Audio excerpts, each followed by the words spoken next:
According to CNBC and several other sources, Ford is offering special financing to riskier F-150 buyers with lower credit scores.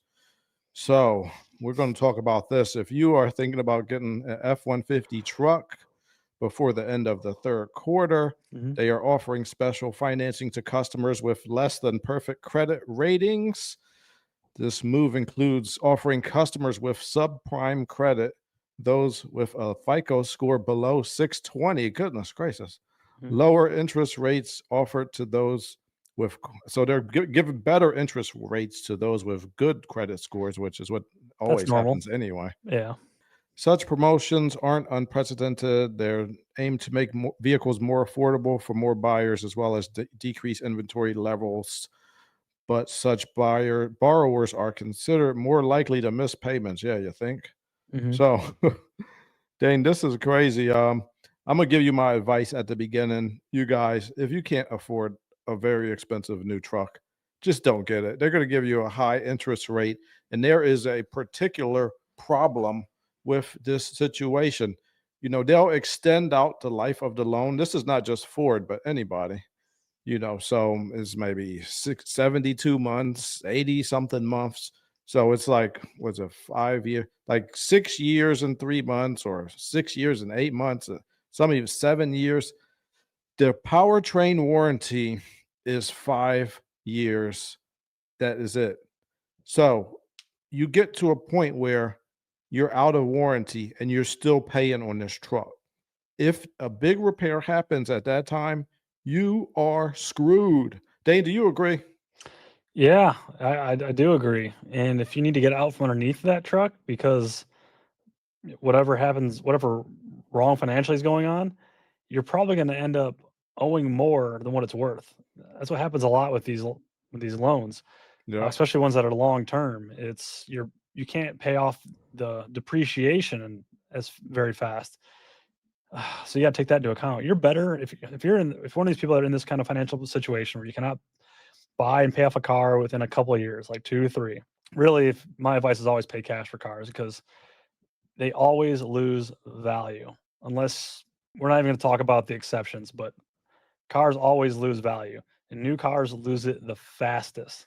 So if you buy one That's of these right. trucks for $80,000 next year, it's probably worth 60. And the year Yeah. after that, 45. Like it Yeah. goes fast. And guess what? You're not paying off $35,000 in interest in those first 2 years. That's what you're going to lose money wise. So if you're like, oh man, my car this broke, it's $1,000 for brakes. Oh man, my this is going out. I needed $1,000 for this. Well, guess what? That's 2 grand. Yep. Tires, That's tires it. is That's 2 grand. Okay, $1,000. yeah, you need tires and you need brakes. Let's just say it's $3,000. A new car is going to lose way more than that in the first day. You drive off the lot, you just lost more than $3,000. So Oh it yeah. almost never makes sense to buy a new vehicle because what you have sucks. It comes down to just dollars and cents. I understand why So Ford's doing it. Ford is in a spot where they have to sell more vehicles. they got to They're sell taking on some riskier trucks. Yeah. buyers and they're taking advantage of you. Is what they're doing. Yeah. So understand the trap. Don't fall into it. Yeah. So look at this. This is BillBrownFord.net. This is the world's largest Ford dealer. They're saying the Ford factory warranty is 5 years, 60,000 miles powertrain. Now, the F-150 comes with several different engines. There are a couple different EcoBoosts, which means they have turbos.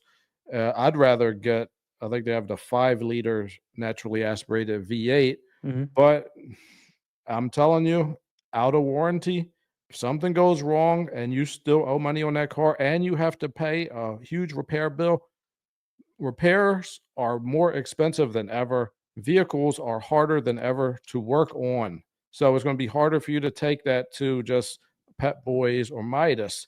If you have to get a new car, now Dane and I may disagree on this a little bit, but what I would suggest, if you have to get a new vehicle, you should be able to afford the payment for a 5-year note. If you get a vehicle, don't get more than a 5-year note because that is the powertrain warranty. Once you have paid off the vehicle, if you are not mechanically inclined, or if you don't know, if you don't have a good buddy like me who will come over your house and just fix your car for a Snapple iced tea, you may just want to go ahead and trade that car in and just get another inexpensive new car with a 5-year note and just keep doing it like that. Dane, I know you disagree, but what do you think of that plan? It's it's Remember, everybody can't fix a car like you, Dane. I know not everybody can fix a car like me, but so my thing kind of goes back to earlier. Whatever you have now, whatever it costs to fix what you have now, problem wise, and is still going to be cheaper to fix that than what it is to be what you're going to lose on a new car. So You think remember so? that. If you still decide to buy a new car and you're taking a loan out, I would have it paid off before or buy the original factory warranties up, which is 3-year, 36,000 mile. I wouldn't Oh, wait on the powertrain alone.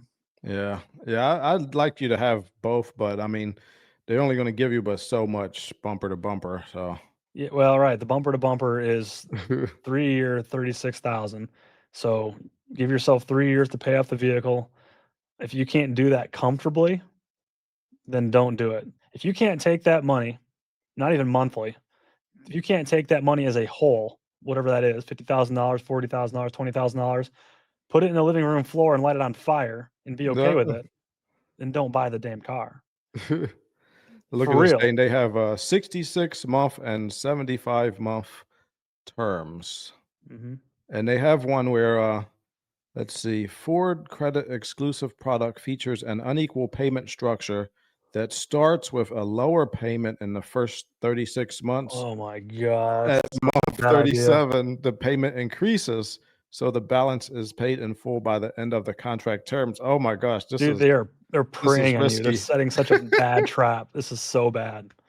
This is risky, Dane. I don't know about this one. Yeah, they're expecting you to just understand all of a sudden adjust, and it's just a recipe. They're setting you up for failure big time. So when you're not paying the full amount to begin with, you're gonna pay it on the back end, plus interest on all that money that's left over. Yeah. Understand how interest works too.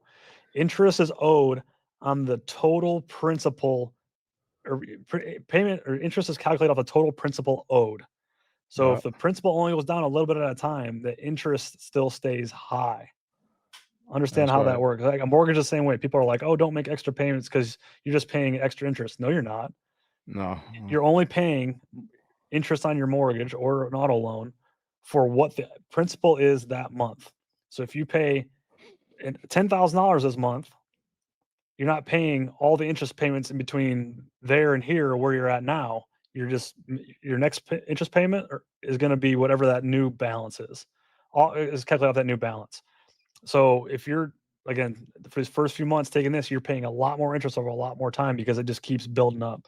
They do what's called an I don't know how to pronounce it, amortization schedule, Yeah, where amortization. That's if you follow it to a T. what happens is, like, let's say, for example, if your payment is $1,000 a month, right? Your first month or your first few months, when you pay the note, you might be paying it'll split up between principal and interest. Hmm. So, for example, the first month you might pay $1,000. $1,000 doesn't come off the amount that you owe. Right. Only the principal will come off, and they will divide it between. Let's say you might pay 600 in principal and 400 in interest, and every month it gets a little bit more principal that you'll naturally pay. So by the last payment, it'll be like 100% principal. Hmm. So that's how it works on a sliding scale. So Well, at the that's beginning, for them to have a lower payment at the beginning, you're going to be paying off less principal at those first 3 years. So this yeah, is a very risky thing, and that's when your bumper to bumper wears out. exactly. You're only right. And so, like, if a time comes to where you need to sell that car, well, you've only paid interest, you've paid no principal, and now you still owe a ton of money on a Yeah, car that's now worth way, way, way less. I yeah, was man. just trying to help a person out with this the other day, and I got to the point where I was like, I don't know what to do, how to help you because they were like more than $15,000 upside down in their car loan. They Ouch. bought my first new car. I was so excited. We bought it for $45,000. 3 years later, it's worth 20, and she can't afford it, and hasn't paid off hardly anything. And I was like, well, one, you need to get whatever you can out of the car and get it gone. Get a car for $2,000, $3,000, whatever, and drive that, and then whatever you were making on payment wise, you got to keep making those payments and get that car paid off. And she's like, well, I can't afford a car for 3. I was like, what do you mean? I don't have any. She had nothing saved, no nothing. She got kids and stuff. I was like, then start selling stuff. Sell your couch, sell your lawn furniture, sell your beach ball. I don't know what you have, but sell Sell your stuff in your beach house. And balls. she's like, I don't have anything to sell. Like, how are you? And I got credit card debt, and I got whatever. Like, holy shit. You can't. Why do people do this to yourself? Do you not understand how money works? They don't. They don't. I mean, look, it might be a little easy for us to talk about this, but I remember when growing up, I didn't have any money, and the situation is sometimes you have to drive like an hour to get to work or 45 minutes, and Yep. it's very important that you get to work on time. So when you start buying used cars and you're not a mechanic, when the car doesn't work, now you can't get to work, and Yep. now you're in trouble of losing your job. So having a very reliable car is important to people in that situation. It's rough, man. It's rough. I don't have a perfect answer for you. Like I said, my advice would be to buy a very, very inexpensive, less than $30,000 new car, and then after the 5 years, trade it in and get another new car. That is my only advice for people who can't fix their own car, for people Yeah. who don't have a lot of money and they can't just pay cash for a car. But Yeah. it is what it is. It is what it is. Find a good independent mechanic to go with you and help you do this. You're gonna have to pay him probably. It won't be a ton of money, but it'll be worth it because if you stick with that person as your main go-to guy or girl or whoever is doing your mechanic work on your Yeah. maintenance work in your car, and you bring them to everything, they're gonna be very loyal to you, and you'll be very loyal to them. It'll be a good relationship. Yes, That that's good. that will help a bunch. That is so much more valuable than just having the peace of mind that the dealer's gonna take care of you. A dealer don't care. Dealer just wants your money. Now you know what else you could do as a poor person? Mhm. Is get multiple less expensive cars. So if one breaks, you could drive the other one. They does You that already. you know how many They vehicles at I one own? point, one time when I was a Philly, I had 3 cars. No, I used to keep good cars for the police auction. I have 5 trucks right now. Yeah, I would get And them for like and $500, and 2 $700. BMWs, yeah. So one didn't work, I just go get the other one. But anyway, that's our advice for new Dude, car stuff. And that's the it point. is what it is. My wife used to give me crap for having a bunch of extra vehicles, Yeah. and then until her car broke or needed parts one time, and she was like, "Without a car for a day." She's like, "What am I gonna do?" I was like, "Huh, good thing I got all those extra trucks in the back. Take one of those." Take another Like, car. this is exactly why you have extra vehicles. But All nothing I right. have is brand new. Everything I have is old. The newest thing I have is a 2017. Everything else, the next newest thing is 1997. Yeah. Yeah, it is what it is. I got 2 Yeah. Camrys right now. So Yeah, I got a bunch of all old right. stuff, but it's all maintenance well, so Yeah. Well, that's what we got for you on that situation. If you have any questions, please put them in the comments. Thank you for tuning in and have a good one.